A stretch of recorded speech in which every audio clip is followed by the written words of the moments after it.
며칠째 이어지는 찜통 무더위로 취약계층의 삶이 더 힘들어지고 있습니다. 이들을 위한 무더위 쉼터도 정보를 알지 못하거나 몸이 불편해 제대로 이용하지 못하고 있습니다. 더위로 인한 가축 폐사를 막기 위해 축사의 냉방기와 환풍기 사용이 늘면서 과열 등으로 인한 화재도 잇따르고 있습니다. 바닷물 온도도 심상치 않습니다. 지난해 고수온으로 인한 악몽이 되풀이되지 않을까 어민들의 걱정이 커지고 있습니다. 열사병과 같은 온열질환 예방법과 대처법을 알아봤습니다.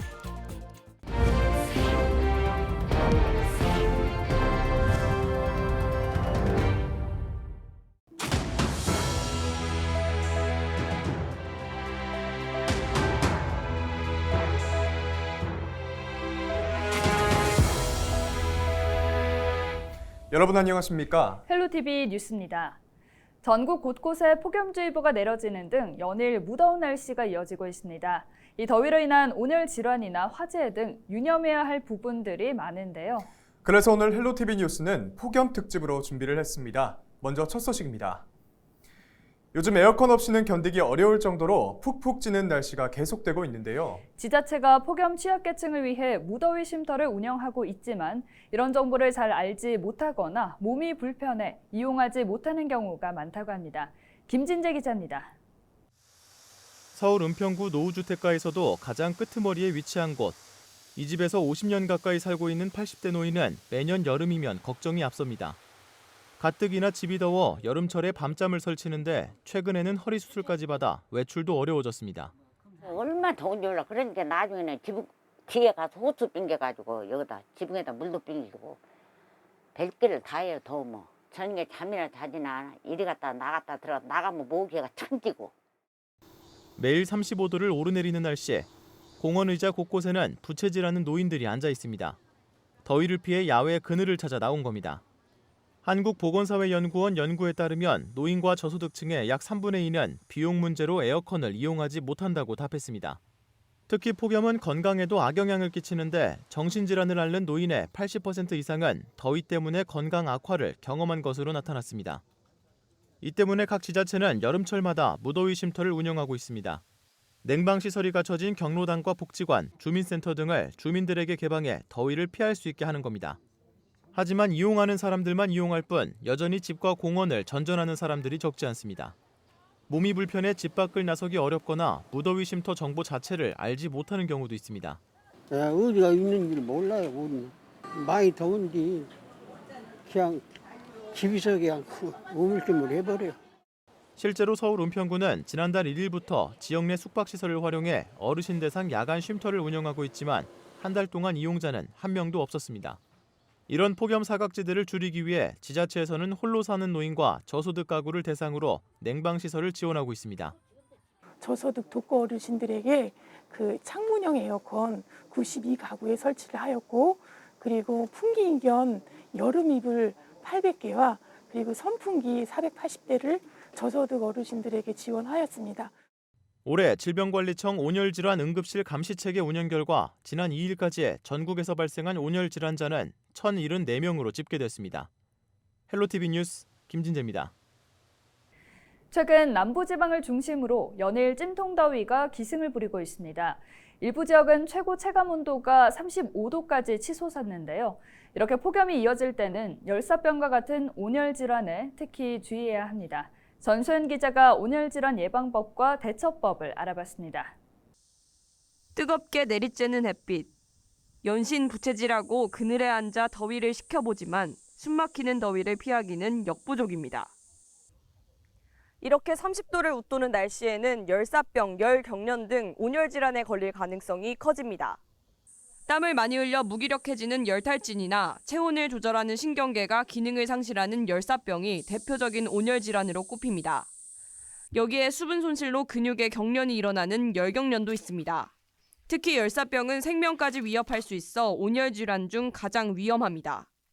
질병관리청은 5월 20일부터 7월 말까지 온열질환 감시체계를 운영한 결과 약 2달간 7명이 온열질환으로 사망했다고 밝혔습니다. 같은 기간 동안 온열질환으로 응급실에 방문한 환자도 1,000명이 넘습니다. 온열질환자 중 절반은 열탈진이었고 열사병 환자도 20%가 넘습니다. 온열 질환 예방을 위해서는 너무 더운 환경의 노출을 피하시는 것이 제일 중요하시겠고요. 탈수가 되지 않도록 충분한 수분을 드셔주시는 것이 매우 중요한데요. 온열 질환 환자가 발생했을 때 빠르게 대처하는 것도 중요합니다. 그늘진 곳에 평평한 곳에 눕힌 뒤에 의복을 제거하신 후 분무기로 온몸을 물을 뿌린 뒤에 부채질을 하면서 체온을 낮추시고 119에 신고해 주시면 됩니다. 당분간 30도가 넘는 무더위가 이어질 것으로 전망되는 가운데 여름철 건강 관리에 각별한 주의가 필요해 보입니다. 헬로티비 뉴스 전소연입니다.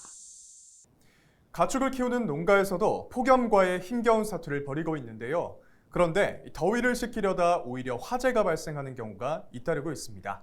축사의 냉방시설과 환풍기 사용이 늘면서 전기 누전이나 합선, 과열 등 화재 위험도 높아진다고 하는데요. 피해 예방법을 살펴봤습니다. 정선영 기자입니다. 축사에서 시뻘건 불길이 치솟고 연기가 밤하늘을 뒤덮었습니다. 지난 5월 충남 부여의 한 돈사에서 불이 나 축사 7동이 타고 돼지 1,800마리가 폐사했습니다. 경기 양평의 한 돈사에서도 지난달 화재로 돼지 2,400여 마리가 폐사해 수십억 원의 재산 피해가 발생했습니다. 모두 보온 등이나 환풍기가 과열되는 등 전기적 요인 때문에 일어난 화재였습니다. 지난해 전국에서 발생한 축사 화재는 399건으로 이 가운데 74%는 전기적 요인과 부주의가 원인으로 조사됐습니다. 여름철엔 폭염으로 인한 가축 폐사를 막기 위해서 냉방과 환기시설 사용이 늘게 되는데요. 그만큼 화재 위험도 높아 각별한 주의가 필요합니다. 축사 화재를 예방하기 위해선 낡은 콘센트와 플러그는 새 것으로 교체하고 전선 피복 상태와 누전 차단기 작동 여부를 수시로 점검해야 합니다. 전기기구 주변의 먼지나 거미줄은 주기적으로 제거하고 응급 상황에 대응할 수 있도록 축사에 소화기를 비치해 두는 것이 좋습니다. 축사 시설은 특히 여름철 습기가 많고 전열기구 사용이 많아 누전 등 전기적 요인에 의하여 화재 발생 우려가 높습니다.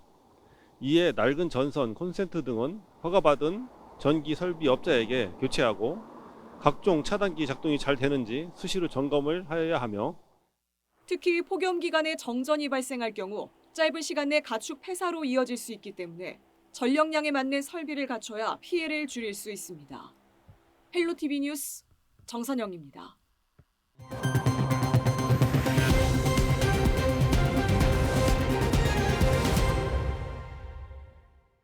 농사일도 쉽지 않습니다. 특히 고령층이 많은 농촌에선 폭염 속에서 농작업을 하다 쓰러지는 경우도 종종 발생합니다. 요즘같이 무더운 날씨에는 한낮에 논밭에 나가시는 건 최대한 피하셔야겠습니다. 보도에 서희동 기자입니다. 경북 봉화군의 한 수박밭. 아침 일찍부터 차양막 설치 작업이 한창입니다. 한여름 무더위로부터 작물이 피해를 보는 것을 막기 위해서인데 뜨거운 햇살을 피해야 하는 것은 농민들도 마찬가지입니다. 오늘 밭일 몇 시부터 나오셨어요? 오늘 새벽 5시 나왔습니다. 새벽 5시요? 네. 왜 이렇게 일찍 나오셨어요? 아유, 낮엔 더 일을 뭐해요. 엄청 더워요, 요즘에. 한여름이라서. 시간이 흘러 정오가 가까워진 시각. 뜨거운 햇살에 금세 기온이 올라가며 잠시만 일해도 이마에 땀이 송골송골 맺힙니다. 현재 이곳의 온도는 30도 정도입니다. 조금만 움직여도 땀이 뻘뻘 흐르는데요. 하늘에서 내리쬐는 태양빛 그리고 땅에서 올라오는 열기가 합쳐지면서 체감 온도는 훨씬 높습니다. 제가 조금 전까지 일을 하면서 땅 가까이에 온도계를 들고 있었는데요. 지면의 온도는 40도가 넘습니다. 지난해 기상청이 경기도의 한 밭에서 측정한 자료에 따르면 한낮 기온 34.7도씨를 기록한 날 지면의 최고 온도는 51.3도씨로 측정됐습니다. 한낮의 지면 온도는 지상 1.5m 높이보다 5에서 18도씨 정도 더 높은 것으로 나타났는데 오후 5시에도 지면 온도는 40도씨 이상을 유지한 것으로 나타났습니다. 요즘 날씨가 많이 덥습니다. 오후에 하우스 작업 및 야외 작업을 삼가해 주시고 충분히 휴식을 취하시고 일터에 나가시기 바랍니다. 방송을 들은 농민들이 하나둘 쉴 곳을 찾기 시작합니다. 그늘에서 시원한 물을 마시거나 마을 회관에서 바람을 쐬기도 하고 누워서 지친 몸을 달래기도 합니다. 불볕더위 속에서 오랜 시간 농작업을 하면 두통과 어지러움, 의식 저하 등 온열 질환이 발생하기 쉬운데 특히 고령층은 더위를 체감하는 속도가 느리기 때문에 더욱 조심해야 합니다. 요즘같이 무더운 날씨에는 한낮에 농작업은 중단하고 새벽이나 해가 진 후 서늘해졌을 때 작업을 하셔야 합니다. 수시로 물과 이온 음료를 드시고 시원한 그늘에서 휴식을 취하여 열사병 등 온열 질환이 걸리지 않도록 하는 것이 중요하다고 하겠습니다. 만약 한낮에 농작업을 해야 한다면 비상 상황에 대비해 반드시 2명 이상 함께 움직여야 하고 15분 이상의 휴식 시간을 자주 가지며 수분 섭취를 충분히 해줘야 합니다. 헬로티비 뉴스 서희동입니다. 폭염이 기승을 부리고 있는 가운데 바닷물 온도도 심상치가 않습니다. 지난해 유례없는 고수온으로 큰 피해를 봤던 양식 어민들은 올해도 악몽이 되풀이되지 않을까 걱정이 가득한데요. 어민들은 바닷물 온도가 지금보다 1도만 높아져도 물고기들이 집단 폐사할 수 있는 상황이라고 합니다. 김영민 기자가 현장 취재했습니다. 조피볼락과 참돔 50만 마리를 키우고 있는 김현석 씨. 최근 바닷물 온도가 높아지면서 얼굴에는 근심이 가득합니다. 한 지가 지금 30년이 넘게 돼 가는데 그때는 뭐 잠깐 여름에 떠도 잠깐 떴고 이리 했는데 지금은 그때 되면 뭐 더운 날이 한 몇 배 정도 뜨거든요. 그래서 지금은 걱정이 많은데 잘 우리가 희망은 잘 안 되니까. 양식장 한 구석에는 이미 폐사에 떠오른 물고기들도 보입니다. 어민들은 물속 산소 농도를 높이기 위해 산소 발생기도 설치해보고 먹이 공급도 줄였습니다. 수온이 높아지면 물속의 산소 농도는 줄어드는데 물고기 폐사의 직접적인 원인이 되기 때문입니다. 어민들은 바닷물 순환을 원활하게 하기 위해 이렇게 오래된 그물망을 새 것으로 교체하는 작업도 하고 있습니다. 하지만 뜨거워진 바닷물 표층이 최근 태풍의 영향으로 아래 위로 섞이면서 3도가량 급격히 오른 수온을 막기는 역부족입니다. 지난 3일 기준 거제 바닷물 온도는 25도. 1도만 더 높아져도 조피볼락과 같은 한류성 어종은 집단 폐사할 수 있는 수온입니다. 지자체는 실시간으로 수온을 어민들에게 알리고 고수온 피해에 대비할 장비를 양식 어민들에게 지원할 계획입니다. 어민에게 고수온 대응 장비 약 2,600여 대를 지원하여 고수온은 물론 적조 대응에도 효과가 좋은 산소 발생기, 액화산소 공급기 등을 보급 확대하고 있습니다.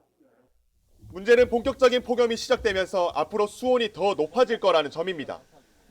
지난해 바닷물 온도가 최대 31도까지 오르면서 전국 양식장에서 입은 피해액만 217억 원. 올여름 이른 폭염으로 더 큰 피해를 입지 않을까 어민들의 근심이 커지고 있습니다. 헬로티비 뉴스 김영민입니다. 시원한 비 소식이 좀처럼 들리지 않으면서 무더운 여름이 지속되고 있습니다. 여름 나기가 힘들수록 시원한 곳에서 일하는 분들이 부러워지곤 하는데요. 영하 20도 냉동 창고에서 일하는 근로자들의 여름을 취재했습니다. 송하연 기자입니다. 전남 여수의 한 수산물 냉동 창고. 경매가 끝난 뒤 수산물은 냉동 창고로 옮겨져 도매상에 팔리기까지 보관됩니다. 이곳에는 여름철 하루 평균 4천여 개 상자가 들어오는데 무게만 800여 톤에 달합니다. 미역과 오징어, 멸치까지 수산물을 신선하게 유지하기 위해 냉동 창고 온도는 영하 20도로 유지되고 있습니다. 제가 바깥에서 컵라면에 뜨거운 물을 부어왔는데요. 면발을 한번 붙여보겠습니다. 영하 20도의 낮은 온도인 만큼 뜨거운 면발은 금세 달라붙어 얼었습니다. 바깥에선 연일 폭염주의보가 내리지만 냉동 창고 안에선 속눈썹이 얼 만큼 한기가 느껴집니다. 작업 시간은 한 번 창고를 들어갈 때마다 최대 30분. 근로자들은 동상을 피하기 위해 장갑과 두꺼운 옷을 착용하고 틈틈이 몸을 움직여 열을 냅니다. 무더운 여름 추운 곳에서 일하는 걸 부러워하는 사람도 있지만 근로자들은 아니라고 말합니다. 바깥 온도와 다르지 않은 겨울보다 50도 이상 온도 차이가 나는 여름이 안전사고의 위험이 더 크기 때문입니다. 저희들이 안에서 근무할 때는 괜찮지만은 밖에 나갔을 때는 몸 안에 막 습기가 차고 피부 쪽에 질환도 오고 그렇게 안 좋거든요. 무더위에도 영하 20도 온도에서 일하는 냉동창고 근로자들. 여름을 잊은 그들에게도 겨울은 기다려지는 손님입니다. 헬로티비 뉴스 송하영입니다. 오늘 준비한 소식은 여기까지입니다. 이어지는 폭염에 가장 큰 피해를 입는 건 우리 사회에서 가장 취약한 분들입니다. 폭염 사각지대에 있는 우리 지역민들을 위해 헬로티비 뉴스도 더욱 노력하겠습니다. 이상으로 뉴스를 마칩니다. 함께해 주신 여러분 고맙습니다.